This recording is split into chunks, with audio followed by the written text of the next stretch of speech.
आपला next topic आहे inverse of a square matrix by adjoint method. आपण matrix या चॅप्टरला स्टार्ट केले. मॅट्रिक्स या चॅप्टरमध्ये आपण 2 पॉईंट कव्हर केले. त्याच्यामध्ये पहिली तर होती डिफिनिशन ऑफ इन्व्हर्स. डिफिनिशन बघितल्यानंतर आपण बघितलं how to find the inverse. Uniqueness पण थेरम आपण त्याआधी कंप्लीट केला होता.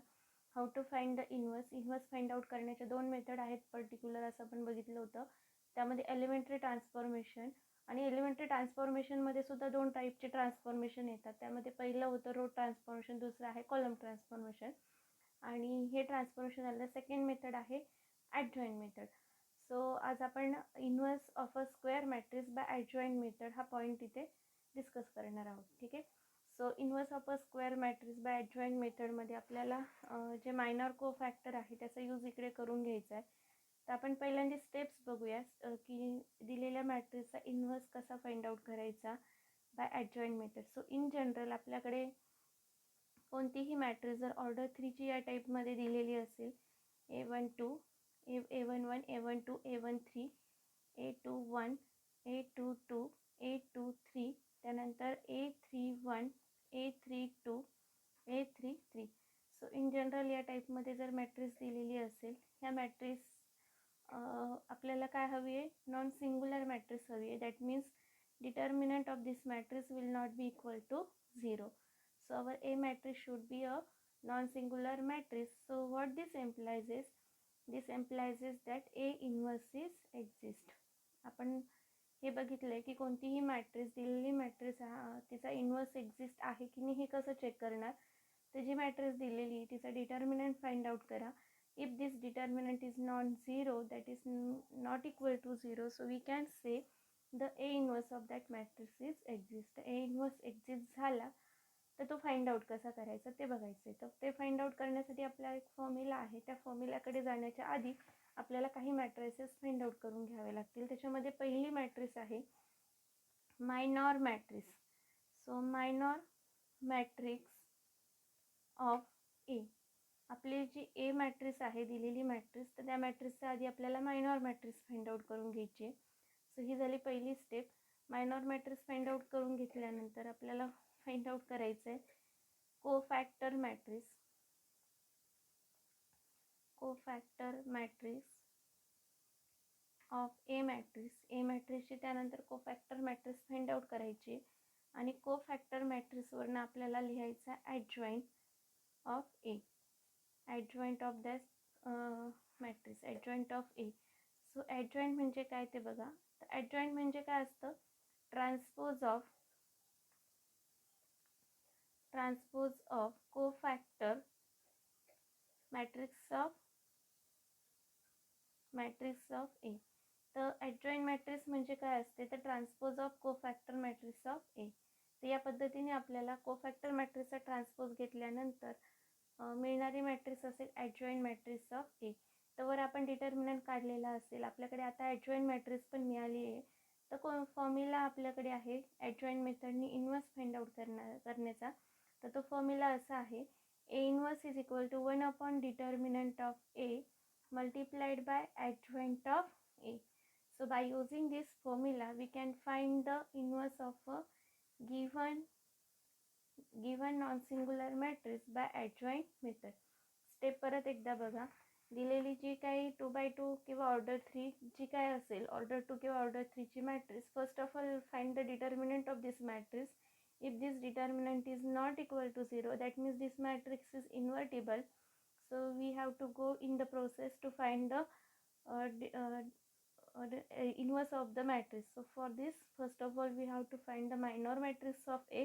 How to find the minor matrix of, you know that how to find the minors of each and every element. So by this, using that way you can find the minor matrix. After that you have to find the cofactor matrix, and if you have a cofactor matrix of A, then you can find its adjoint matrix. So how to find the adjoint matrix of it? Just take the transpose of the cofactor matrix of A. You will get the matrix which is adjoint of A. And now you have a determinant of the matrix. You have a adjoint of the adjoint matrix of a given matrix A. Then we have a formula to find the inverse by adjoint method. So this formula is A inverse is equal to 1 upon determinant of A multiplied by adjoint of A. So by using this formula we can find the inverse of given matrix by adjoint method. So ही आहे method to find the inverse by adjoint method. जर तुम्हाला minor कोफॅक्टर हे find out करता येत नसेल तर त्याचा एक व्हिडिओ आहे ज्याची लिंक मी तुम्हाला डिस्क्रिप्शन बॉक्समध्ये देणार आहे. तर आपण एक एक्झाम्पल घेऊया आणि त्या ऑर्डर टूचं एक्झाम्पल जे एक्झाम्पल आपण adjoint मेथडने सॉल्व करू. ही मेथड तुमच्या लक्षात येईल की नक्की काय आहे. त्यानंतर ऑर्डर 3चं एक्झाम्पल घेऊया. सो एक्झाम्पल इथे मी घेते. एक्झाम्पल फर्स्ट एक्झाम्पल म्हणते ए इज इक्वल टू मॅट्रिक्स घेतली आहे 1 2 3 4. ठीक आहे. सो ही आपली मॅट्रिक्स ए गिव्हन मॅट्रिक्स आहे जिचा आपल्याला इन्व्हर्स काढायचा आहे by adjoint method. So first of all as our process we have to find the determinant of A. So याचा डिटर्मिनंट लिहिताना आपल्याला इन बिटवीन टू व्हर्टिकल बार्समध्ये ए लिहायचं आहे आणि इकडे सुद्धा रेक्टँग्युलर ब्रॅकेट रिमूव्ह करून आपल्याला व्हर्टिकल बार्समध्ये म्हणजेच डिटर्मिनंट फॉर्ममध्ये हे एलिमेंट्स लिहायचे. So this is the proper way to full write the determinant of the given matrix. आता डिटर्मिनंट लिहून झालं आपल्याला त्याचं काय करायचं आहे फाइंड करायचं आहे. What is the value of this determinant. so 4 minus 6, so this is equal to minus 2. So value of this determinant is minus 2. Obviously we know that this is not equal to 0. So this implies is that our A inverse is exist. A inverse हा exist होतोय. आता तो exist होतोय तर आपल्याला find out करायचं आहे. तर फाइंड आउट करण्यासाठी तुम्हाला सांगितलंय ज्या प्रोसेसनुसार आपल्याला फाइंड काय करायचं आहे. पहिलं तर मायनॉर मॅट्रिक्स फाइंड आउट करायची. Minor matrix of A. आता ऑर्डर 2चा डिटर्मिनंट आहे ऑर्डर 2ची मॅट्रिक्स आहे आपल्याकडे. तर मायनॉर मॅट्रिक्स लिहिणं खूप इझी आहे. We know that what is the minor of 1 it is 4. So we can write here 4. Minor of 2 is 3. Minor of 3 is 2. Minor of 4 is 1. In this way we can complete this matrix, minor matrix of A. So next we have to write its cofactor matrix. Cofactor matrix of A. Cofactor matrix लिहिताना काय करायचे प्रत्येक एलिमेंटचा कोफॅक्टर काढण्यापेक्षा orally आपण calculation करणार आहे. Calculation कसे करायचे तर एलिमेंटची प्लेस बघा. ही A11 प्लेस आहे, ही A12 प्लेस आहे, ही A21 प्लेस आहे आणि ही A22 प्लेस आहे. जिथे रो नंबर आणि कॉलम नंबरची ॲडिशन इव्हन होते तिथे एलिमेंटचं साईन चेंज करायचं नाही. म्हणजे इथे 4ची प्लेस तुमची 1 1 आहे म्हणजे इव्हन प्लेस आहे. तर साईन चेंज न करता मी 4 लिहिला आहे. आता नेक्स्ट प्लेस बघा A12 आहे. 1 + 2 केलं तर ऑड नंबर होणार आहे. तुम्हाला या एलिमेंटचं साईन चेंज करायचं आहे म्हणजे -3 लिहायचं आहे. नेक्स्ट एलिमेंट आहे A21 म्हणजे 2 + 1 कराल परत एकदा ऑड नंबर मिळते म्हणजे या एलिमेंटचं साईन चेंज करायचं आहे म्हणून मी हे -2.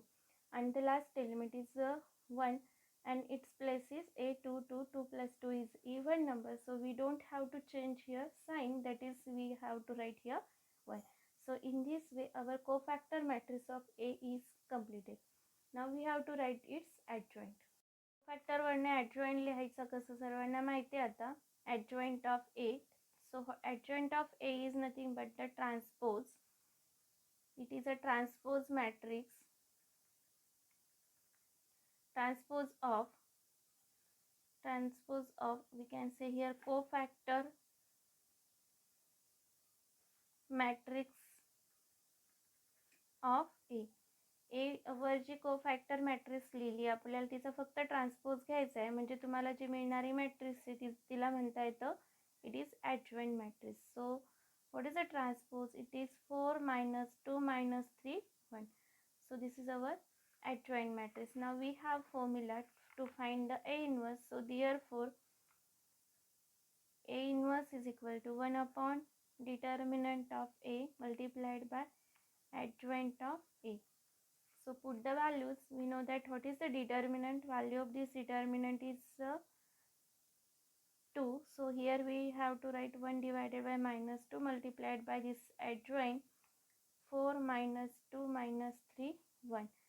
So तुम्ही ॲज इट इज हे आन्सर असंच लिहिलं तरी चालेल. If you want you can multiply this factor to this determinant. जर तुम्ही मल्टिप्लाय करून आन्सर दिलं तर आन्सर असं मिळेल -2 +1 +3/2 and here we have -1/2. So हे असेल तुमचं final answer. That means A inverse by adjoint method. आता आपण आधीच्या व्हिडिओमध्ये बघितलं होतं की जो तुमचा इन्व्हर्स तुम्ही फाइंड आउट केला आहे तो बरोबर आहे की नाही ते चेक करून बघायचं जेव्हा कधी एक्झाम तुमची असेल तेव्हा. सो इथे सुद्धा आपण बघूया की आपला जो फाइंड आउट केलेला इन्व्हर्स आहे तो बरोबर आहे की नाही. सो आपली ए मॅट्रिक्स होती 1 2 3 4. आता जो आपण हे घेतला आहे फॅक्टर तो मुद्दाम आपण बाहेरच ठेवूया मल्टिप्लाय. सो इथे -1/2 फॅक्टर मी बाहेर ठेवते आणि मल्टिप्लाय याला डिटर्मिनंट आहे 4 - 2 -3 1. तो फॅक्टर आपण नंतर मल्टिप्लाय करणार आहोत. So this is equal to -1/2 as it is ठेवूया आणि कॅल्क्युलेट करूया. म्हणजे इथे मिळेल तुम्हाला 4 4 - 6 इकडे मिळणार आहे -2 +2 त्यानंतर इकडे मिळेल +12 -12 इथे मिळेल -6 +4 आणि मग कॅल्क्युलेट करून बघूया. दिस इज इक्वल टू -1/2 फॅक्टर हा बाहेर ॲज इट इज ठेवला. इथे मिळालं आहे -2 इथे 0 इथे 0 इथे -2 आणि हा जेव्हा फॅक्टर आपण आतमध्ये मल्टिप्लाय करू त्यावेळेस आपल्याला मिळेल +1 +1 आपण खालच्या स्टेपला लिहूया. दिस is equal to +1 0 0 +1. So in this way we have A multiplied by A inverse is equal to identity matrix. That means our A inverse is correct. So आपण आन्सर फाइंड आउट केलं. A inverse is equal to 1/-2 multiplied by 4 -2 -3 1. तर बोर्डला या टाईपचं example 2 मार्कासाठी बऱ्याचदा विचारलं तर खूप easy example आहे ॲडजॉईंट मेथडनी इन्व्हर्स फाइंड आउट करण्याचं.